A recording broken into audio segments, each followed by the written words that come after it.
ప్రతిక కూలీ రేట్లు పెంచాలని డిమాండ్ చేస్తూ ముఠా కార్మిక సంఘాల ఐక్య కార్యాచరణ నిరసన బాట పట్టింది. విజయవాడ పాతబస్తీ సామరంగం చౌక్ నుంచి కెనాల్ రోడ్డు మీదుగా కాళేశ్వరరావు మార్కెట్ వరకు ర్యాలీ చేపట్టారు. ముఠా కార్మికుల పట్ల దుకాణాల యజమానులు నిరంకుశంగా వ్యవహరిస్తున్నారని సిపిఎం నాయకులు దోనిపూడి కాశీనాథ్ ఆరోపించారు. కార్మికులకు కూలీ రేట్లు పెంచని పక్షంలో మార్చి 5న సమ్మెబాట పడతామంటున్న దోనిపూడి కాశీనాథ్తో మా special correspondent Kumar Chand face to face. కార్మికుల కూలీ రేట్లు పెంచాలని కోరుతూ అయితే మాత్రం ప్రస్తుతం ఏదైతే ముఠా కార్మికులు అదేవిధంగా అన్ని ఐక్య కార్యాచరణ కమిటీలకు సంబంధించిన నేతలందరూ కూడా ముక్తకంఠంతో వాటిని పెంచాలని కూడా కోరుతున్నారు. ప్రస్తుతం మనతో పాటు సిపిఎం నాయకులు దోనేపూడి కాశీనాథ్ ఉన్నారు. అడిగి తెలుసుకునే ప్రయత్నం చేద్దాం. సార్, ఇవాళ ఈ కార్యక్రమాన్ని తలపెట్టడానికి కారణం ఏంటి, రాబోయే కార్యాచరణ ఏంటి? ప్రతి 2 సంవత్సరాలకి ముఠా కార్మికుల కూలీ రేట్లు పెంచడం అని చెప్పనేటువంటిది ఈ నగరంలో సాంప్రదాయంగా ఆనవాయితీగా వస్తూ ఉన్నటువంటిది. ఈ 2 సంవత్సరాలు దాటుతూ ఉంది, ధరలు పెరుగుతూ ఉన్నాయి, జీవితాలు దుర్భరం అవుతూ ఉన్నాయి, జీవనయానం కష్టతరం అవుతున్నటువంటి నేపథ్యంలో కూలీ రేట్లు పెంచండి మహాప్రభు అని చెప్పనని అసోసియేషన్స్ని, యాజమాన్యాలని రిక్వెస్టుల మీద రిక్వెస్టులు చేస్తూ, విజ్ఞాపన పత్రాలు ఇస్తూ, మెమరాండాలు ఇస్తూ దాదాపుగా ఒక 3-4 మాసాల నుంచి జరుగుతూ ఉన్నటువంటి ప్రక్రియ. ఈ ప్రక్రియకి అంతం బలకాలని చెప్పనేటువంటిది యాజమాన్యాలకి చెప్తా ఉన్నాం.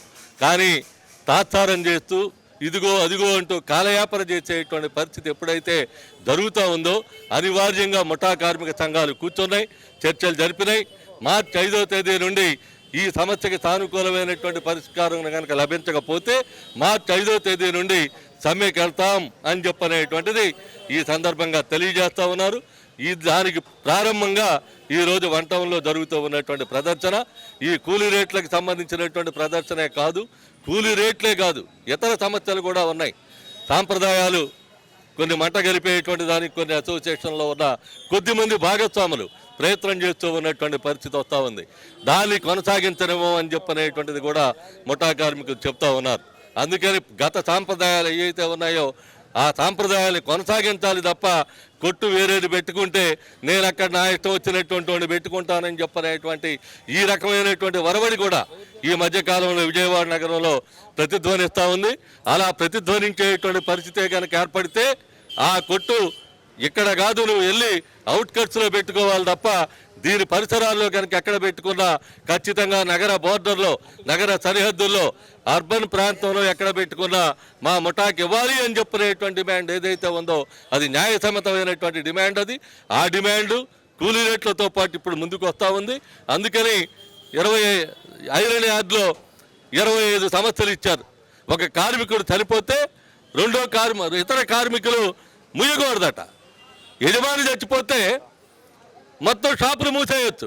కార్మికులు చనిపోతే ఇతర కార్మికులు ఎవరో కూడా దానికి సంఘీభావంగా షాపుల్లో పనిచేయకుండా ప్రదర్శనలో పాల్గొనడం కానీ అంత్యయాత్రకు వెళ్ళటం కానీ తప్పని చెప్పనేటువంటి ఇటువంటి దాదాపు దారుణమైనటువంటి నిబంధనలు 25 రాసిచ్చి దాని మీద మీరు కూర్చుందామని చెప్పారంటే కార్మికులు అంగీకరించాలా.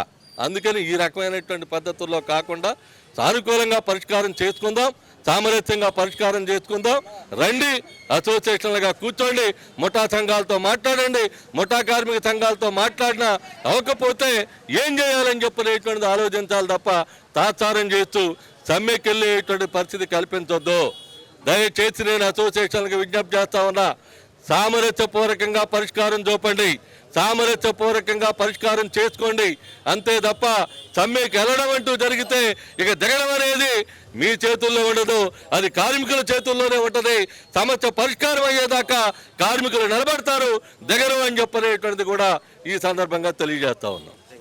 ఇది ఏదైతే రానున్న కాలంలో వీటిపైన అయితే స్పందించకపోతే ఖచ్చితంగా సమ్మెకు వెళ్తామని, సమ్మెకు వెళ్ళిన తర్వాత ముఠా కార్మికులంతా కూడా ఏకమయ్యి దీని మీద పోరాడతారని కూడా ఆయన చెప్తున్న పరిస్థితుంది. కెమెరా పర్సన్ వంశీతో Kumar Chand, YK news. Please subscribe to YK TV Network. Please subscribe to YK TV. Please watch YK News. Don't forget to subscribe YK News channel.